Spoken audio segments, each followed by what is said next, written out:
And how are my listeners doing? We're at the Book of Esther now, a rather unusual book. I'll go right to chapter 1, verse 1. Cut right to the chase, if you will.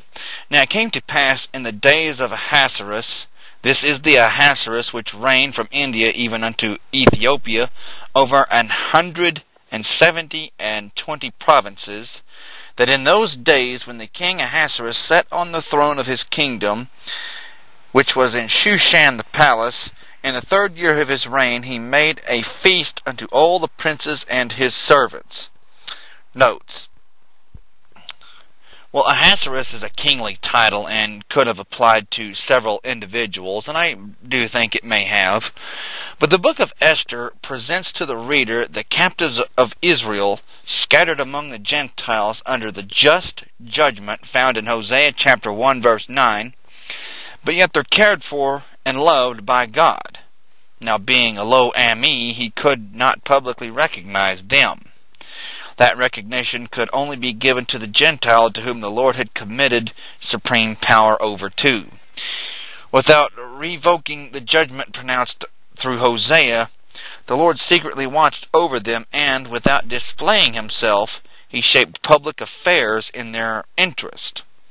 Well, they had lost all title to his protection, and therefore it is an extremely important and comforting study to observe in this book how the Lord's hidden hand prepared and directed everything for a people in themselves unlovely, but beloved for the Father's sake. And here we have the Holy Spirit with design.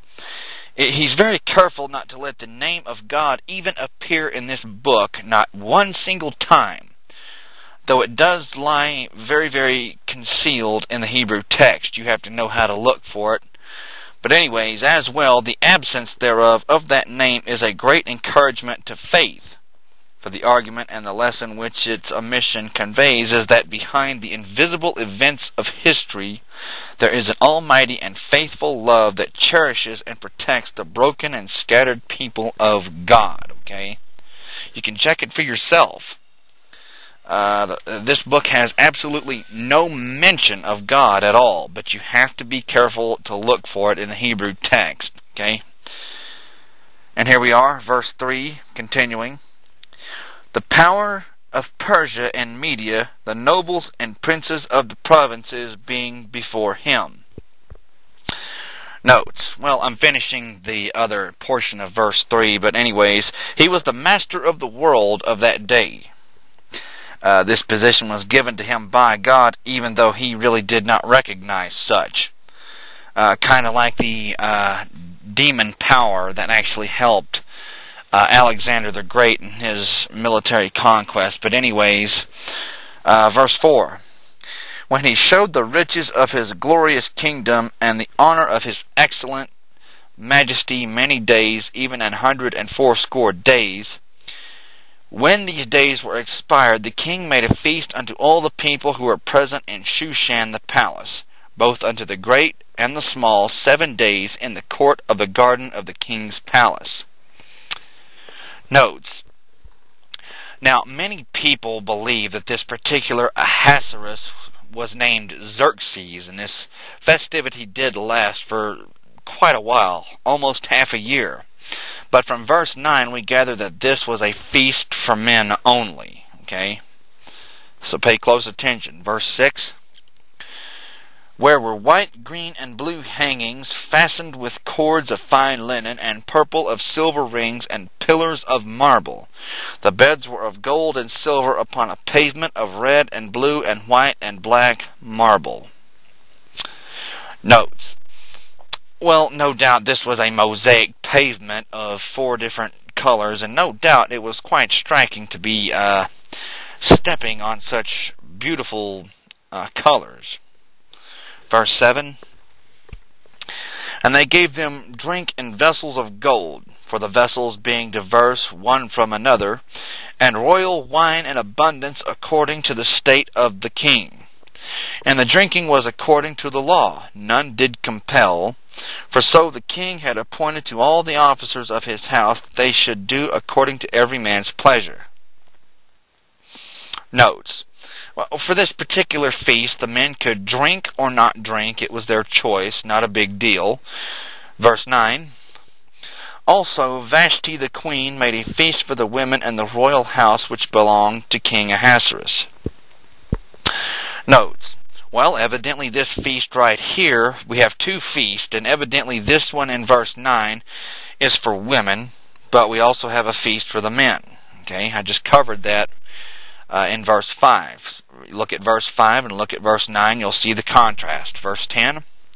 On the seventh day, when the heart of the king was merry with wine, he commanded Mehuman, Biztha, Harbona, Bigtha, and Abagatha, Zethar, and Carcaz, the 7 chamberlains who served in the presence of Ahasuerus the king, to bring Vashti the queen before the king with the crown royal, to show the people and the princes her beauty, for she was fair to look upon. Notes. Now, in these particular ancient times, such a custom, well, it wasn't unheard of. As a matter of fact, it wasn't unusual for kings to do things like this with beautiful women. Okay, nothing perverted going on, just looking at, whistling at her and looking at her. Verse 12. But the queen Vashti refused to come at the king's commandment by his chamberlains. Therefore the king was very wroth. It ticked him off. Okay, and the anger burned in him. Notes. Now Vashti, in this instance, she was justified in her actions. Had she complied, she would have lost the respect not only of the Persian nation, but of the king himself. She didn't want to be eye candy for a bunch of drooling men, and, well, kudos to her for that. Verse 13. Then the king said to the wise men which knew the times, for so was the king's manner toward all who knew the law and judgment, and the next unto him was Carshena, Shethar, Admatha, Tarshish, Meres, Marsena, and Memucan, the 7 princes of Persia and Media, which saw the king's face, and which sat the first in the kingdom. Notes. Well, when we're talking about verse 13 and the king's manner towards all he knew and law and judgment, this is talking about the law of the Medes and the Persians, okay? And as far as verse 14 and this list of people, these individuals seemed to have access to the monarch quite often, possibly at all times. Verse 15. What shall we do unto Queen Vashti according to law, because she has not performed the commandment of the king Ahasuerus by the chamberlains? And Memucan answered before the king and the princes, Vashti the queen has not done wrong to the king only, but also to all the princes, and to all the people who are in all the provinces of the king Ahasuerus. Notes. Now from this man's reply right here, we realize that there was no Persian law which provided for a penalty for such a case as this. The idea seems to be that they will now make up a law, which of course was very, very slanted, okay? Not right at all. But however, even though the Lord did not cause these events to take place, He most definitely did take advantage of the events, even as we shall see continuing verse 17. For this deed of the queen shall come abroad unto all women, so that they shall despise their husband in their eyes, when it shall be reported. The king Ahasuerus commanded Vashti the queen to be brought in before him, but she came not. Notes. Now, all we have here is a bunch of nonsense, really. A trumped-up charge, and a very, very unjust one at that. Okay? Verse 18. Likewise shall the ladies of Persia and Media say this day unto all the king's princes which have heard of the deed of the queen. Thus shall there arise too much contempt and wrath. Notes. This is just really a bunch of ridiculous nonsense right here. You could call this a very, very large overreaction for something that's not even really going to happen, okay? Verse 19. If it please the king, let there go a royal commandment from him, and let it be written among the laws of the Persians and the Medes, that it be not altered, that Vashti come no more before King Ahasuerus, and let the king give her royal estate unto another who is better than she. And when the king's decree, which he shall make, shall be published throughout all the empire, for it is very large, all the wives shall give to their husbands honor, both to great and small. And the saying pleased the king and the princes, and the king did according to the word of Memucan. Verse 22, For he sent letters into all the king's provinces, into every province according to the writing thereof, and to every people after their language, that every man should bear rule in his own house, and that it should be published according to the language of every people. Note, well, besides publishing a law or a decree, if you will, Ahasuerus sent letters prescribing these particular things, okay? Now we're at chapter 2. After these things, when the wrath of the king Ahasuerus was appeased, he remembered Vashti and what she had done, and what was decreed against her. Notes. Now, I may or may not be right in this, but the idea seems to me that the king, he's kind of beginning to regret what he had done concerning Mrs. Vashti. However, the die was now cast, and he has to follow through. That's just the way things were. A king's spoken word was law at that particular time, and if they backed down, they could be killed or assassinated. Okay, so it's in his best interest to be careful with his words. Verse 2, Then said the king's servants who ministered unto him, Let there be fair young virgins sought for the king.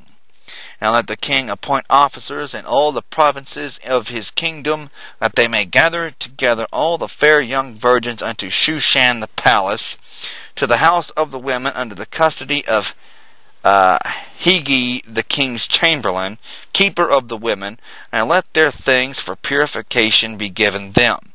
And let the maiden which pleases the king be queen instead of Vashti. And the thing pleased the king, and he did so. Notes. Well, they're searching for a new queen, and their idea is we're going to have a beauty and a personality pageant, and we're going to get things done that way. So here we are. The stage is set.